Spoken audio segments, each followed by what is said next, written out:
Hey guys, Dreamcast 84 here. Now as you can see there's two Dreamcast controllers here.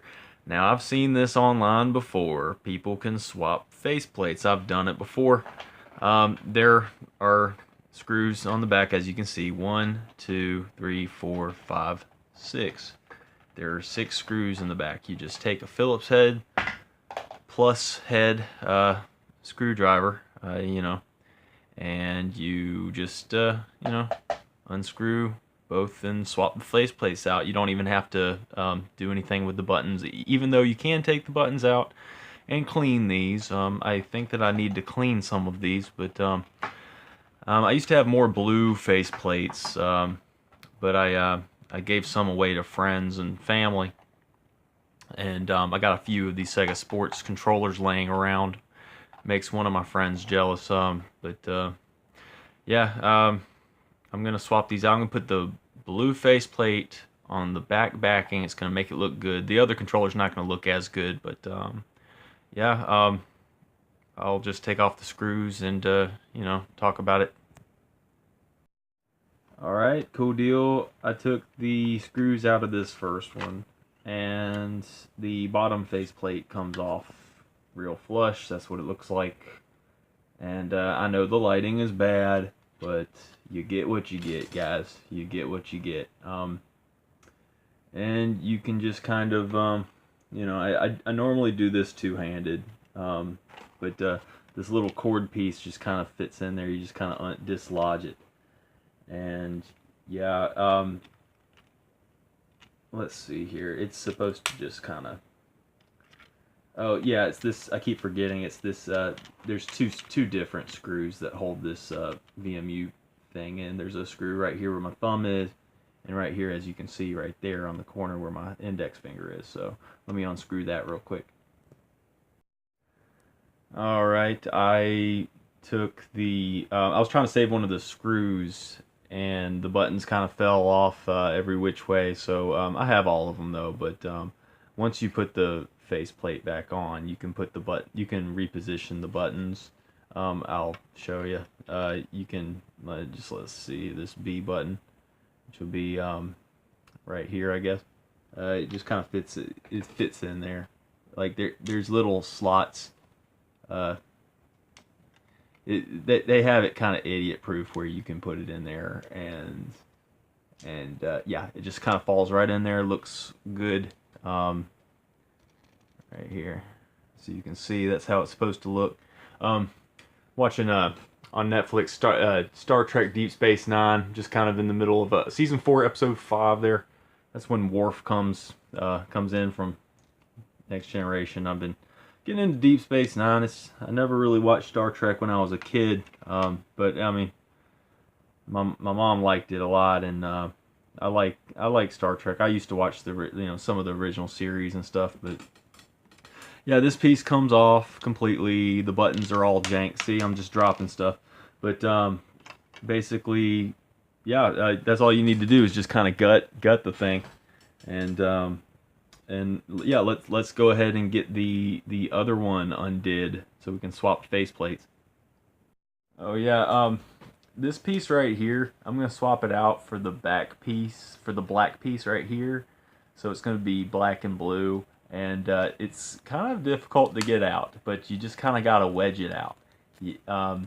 Yeah, the only reason why I'm showing you guys all this is because I don't see many. Yeah, I just put some pressure on the back here, just like that, and pushed out, and trying to push down on this end piece right here, and it pops right on out like that. Pops right on out like that. Okay. Now I'm very visual, and when it comes to techie type stuff, the more you see, the better. And you don't want to like have people unscrewing stuff and then fast forwarding the video. I think that it really gets rid of a lot of yeah. Basically, when you're putting this back in, yeah, like because I like step by step guides. I'm make it idiot proof for me. You know what I mean? Alright, cool deal. So I just pretty much repeated the process for the Sega Sports one. So I took off the little black piece, yeah, and I'm just gonna put this black piece, you know, onto the blue controller. I need to wash this. I need to give it a proper wash, but I'm just gonna go ahead and just throw it together for now.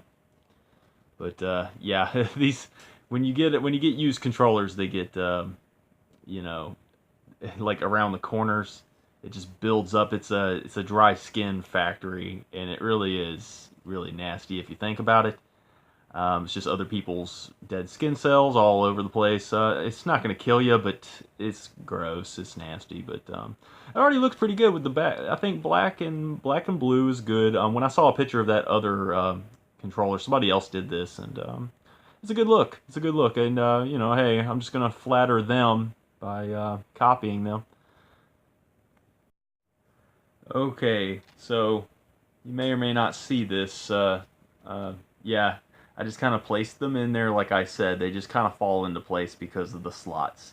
It's idiot proof. The start button piece, the analog D-pad, the ABXY buttons, they just kind of fall in there. And that's how they are positioned. And this piece that is right here, the actual controller, this actual controller piece right here, it just kind of falls into place. Oh, there was a little piece that fell off. That's what I was going to say. The little, one of the grippy pieces fell off. It is, yeah, these little pieces will fall off if you're not careful. I probably shouldn't have tried to show you, but you see how that they are propositioned. Now, if they fall off, it's okay. I wouldn't try to like guesstimate where it goes. You can see where it's supposed to go. It's like I think it's a magnet or something, but you can put it onto the D-pad, not the D-pad, but the button that it's positioned to. So yeah, it goes a certain way. It goes a certain way, but yeah. Yeah, it goes in there like that. I want to stress the importance of the placement of these buttons and I mean these little pads because they do come off, and I heard somewhere that if this little middle piece right here, this little middle jammy, if that comes off, you're screwed. Get another controller, I guess. But these tend to kind of stick better, but I'm going to try to put these on to the controller that I have the buttons laid out like this. So let's try to work some magic here.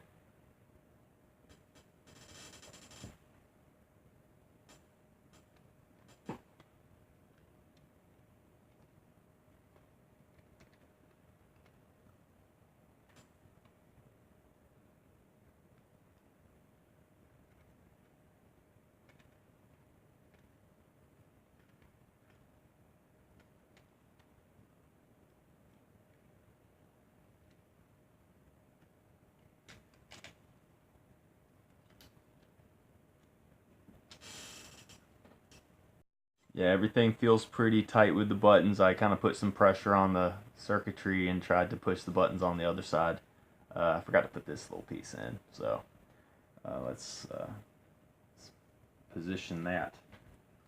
Let me look at a normal one to see how it goes.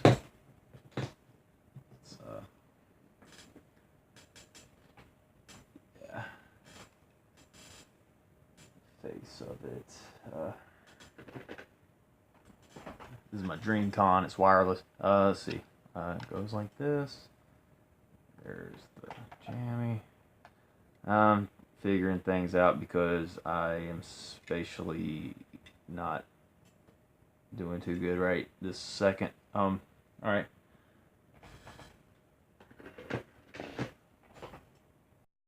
All right. I kind of slid this black piece into the circuit, and it's easier if you do it yourself. But you know, I have my hands firmly on the back, but the buttons are responsive and jumpy, and you know, everything is placed like it needs to be. So I just need to screw these two screws for the VMU slots Right on. So I screwed in the two pieces for the VMU slot, and the buttons seem kind of bouncy, but the D-pad is a little bit loose. Maybe it's just you know, the personality of the controller, but maybe when it's inside of its casing, it'll not be as loose. Okay, I forgot to add that the controller little piece right here, you just got to position it correctly, just kind of into the little slot here on the bottom. And here is the backing. I wiped it down a little bit around the corners, just because of the dry skin and whatnot. I know it's nasty. And I'm just going to fit it right on in there. It'll be black on blue. It's just, I might not have it completely aligned correctly. I'm going to look at it here.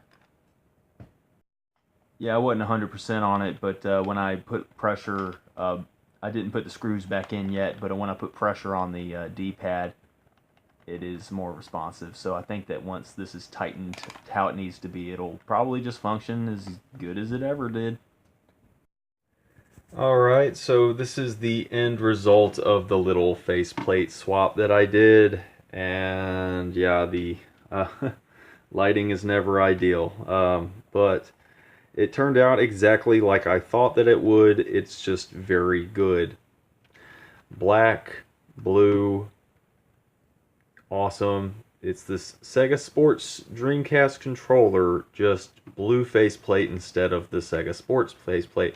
And to be honest with you, it actually looks better because it doesn't have the big old white Sega Sports logo right there. And the cord is black. So coolness points just out the roof. It's is a really good look. I don't know. I got some other extra controllers. I might try to faceplate swap some of them, but yeah, I might faceplate swap a console because like I kind of messed up a clear transparent lid, and I have the bottom piece of the clear transparent lid, and I might swap out. And I guess I'll do a video for that as well. But yeah, I'm going to test this out, and I want to make it a point that I am going to play this with Phantasy Star Online, because I think blue and black is a very Phantasy Star Online type color. And I also have little rubby little thumb grips for my PS4 that are blue, and I think that they kind of match together, just the two controllers, just you know, weirdness. But yeah, very good look. I think this controller is it's very good, and I'm sure it works fine. All the buttons are responsive, but right on. Faceplate swap your Dreamcast controller, you guys. Do it if you want to do it. Thanks for watching.